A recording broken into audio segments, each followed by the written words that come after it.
one of the most miraculous things al-Raghib al-Isfahani points out about Allah subhanahu wa ta'ala is that He has placed within us everything that we need to critically evaluate the existence of our Creator and to accept that fact. He says that Allah subhanahu wa ta'ala, the Creator, is known indirectly because we can't see Him or experience Him directly in that sense, but we can see His handiwork in the creation. We can see His signature, so to speak, in the creation. And through that, we can indirectly know Him. And so the task is kind of to look into the creation and to see His signs and to contemplate them and let it bring us to certainty and bring us to faith and bring us to submission and bring us to obedience. So al-Raghib al-Isfahani, he points out that Allah subhanahu wa ta'ala has given us everything that we need for that task. And two particularly interesting points about that. He says that, the entire creation, it's not possible to, if we're saying that we know the Creator by the creation indirectly, right? We look at the creation, we see the signs, and we're able to know. Somebody could argue, well, I can't experience the entire creation,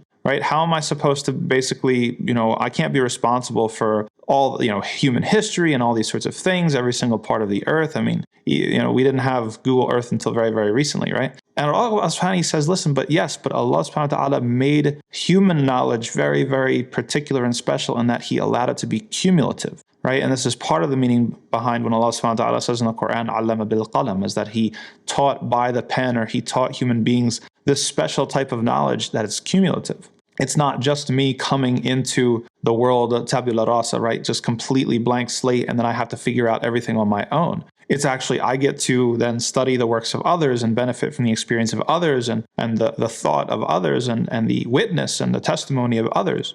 And so that's a really, really important sort of tool in being able to understand Allah subhanahu wa ta'ala's signs and witness His signs in the creation. And then the other thing, in addition to human knowledge being cumulative, is that even if we can't go out and see all of the creation by ourselves, Allah subhanahu wa ta'ala has made a microcosm of the creation in ourselves. Your body, yourself, is a microcosm of the universe. You've got all these amazing parts, down to the microscopic level that do amazing things. And that's why Allah subhanahu wa ta'ala said in the Quran that, and there are signs in yourselves as well. And so, okay, maybe you can't go, maybe you have sort of a disability, or you can't walk, you can't go out and see the creation, and you don't have any access to technology, you can't get on Google Earth or whatever.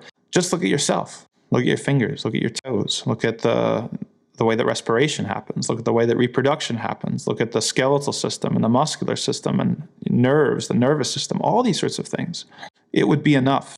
Allah is so merciful. It would be enough to only give us our own bodies, to analyze them and to contemplate them, to come to the conclusion that a Creator exists.